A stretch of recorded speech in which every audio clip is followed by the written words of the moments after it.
ఇది ఒక బతుకు తెరువు అయిపోయింది చాలా మందికి. ఇది ఏంటంటే ఉపాధి హామీ పథకంలాగా కేసులు పెట్టుకుంటూ మగాళ్ళని బెదిరించుకుంటూ హనీ ట్రాపులు చేసుకుంటూ. ఈ డీజీపీ ఉన్నారు చూసేవా, ఎవరు కర్ణాటకలో డీజీపీ డిఐజీ,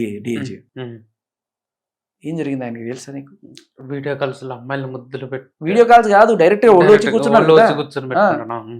ఒకడు చెప్తా నీకు, ఎలా చెప్పాలంటే, నీకు ఒక ఛాన్స్ ఇస్తా, ఏమైనా చేయి, ఎవరో ఒక అమ్మాయిని చూపిస్తా, ఆ అమ్మాయిని నువ్వు సెడ్యూస్ చేయాలి. సెడ్యూస్ అంటే మాటలు గీటలు కాదు, జస్ట్ నీ అందచందాలతోటి ఆ అమ్మాయిని నువ్వు అట్రాక్ట్ చేసుకోవాలి.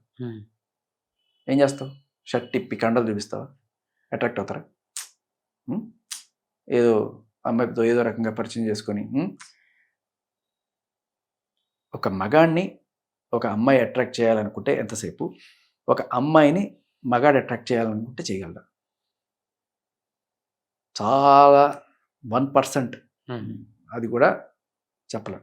బట్ చాలా ఈజీ ఈ పని. మగాళ్ళని అట్రాక్ట్ చేయడం అనేది చాలా, ఒకవేళ తలుచుకుంటే చాలామంది, అందరు మగాళ్ళు పడకపోవచ్చు, కానీ చాలా శాతం మంది, అంటే వాళ్ళు మామూలుగా ఉన్నా కూడా ఇప్పుడు జరిగే చెప్తారు. ఎస్పెషల్లీ పోలీస్ ఆఫీసర్స్లో ఆయన ఒక్కడే మనకి న్యూస్లో వచ్చాడు. 100 మంది పోలీస్ ఆఫీసర్లు ఇలా వీళ్ళ చర్యలు మగ్గుతున్నారన్న విషయం నీకు తెలుసు? 100 మంది ఉన్నారు ఇలా బ్లాక్మెయిల్కి గురవుతున్నారు. వీళ్ళు ఏంటి తెలుసా? జనరల్గా ఫస్ట్ ఎలా స్టార్ట్ అవుతుందంటే, ఏదో కేసు పెడతారు, పోలీస్ స్టేషన్కి వెళ్ళి ఆ ఎస్ఐ గారినో సిఐ గారినో, సార్ నాకు న్యాయం చేయండి సార్, న్యాయం చేయండి సార్ అంటే, ఎస్ అమ్మాయి కదా పాపం అన్యాయం అయిపోయిందని కాదు, ఆయన పెడతారు.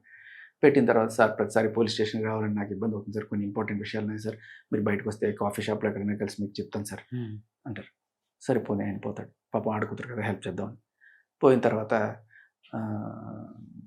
సార్ ఈ ఫోటో చూడండి సార్, ఇదిగో సార్ ఈ మెసేజ్ చూడండి సార్, సార్ ఇది చూడండి సార్, లేకపోతే సార్ మీరు చాలా హ్యాండ్సమ్గా ఉంటారు సార్, మీరు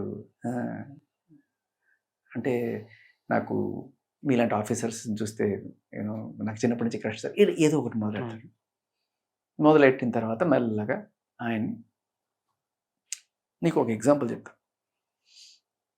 అంటే తర్వాత ఆయన్ని ఆ ఫోటోలు, వీడియో ఫుటేజ్ ఎక్కడి నుంచి ఇంకా నుంచి తీసుకుంటుంటాడు. రీసెంట్గా ఒకడు ఉన్నాడు కదా, ఆడి పెళ్ళాన్ని అందరికి లైన్ వేయమని చెప్పి వాడు వీడియోలు తీసుకుని, అలా ఎవరో ఒకడు ఉంటారు వీళ్ళ వెనకాల, వీడియోలు తీసుకుంటారు. తర్వాత బ్లాక్మెయిల్ స్టార్ట్ అవుతుంది.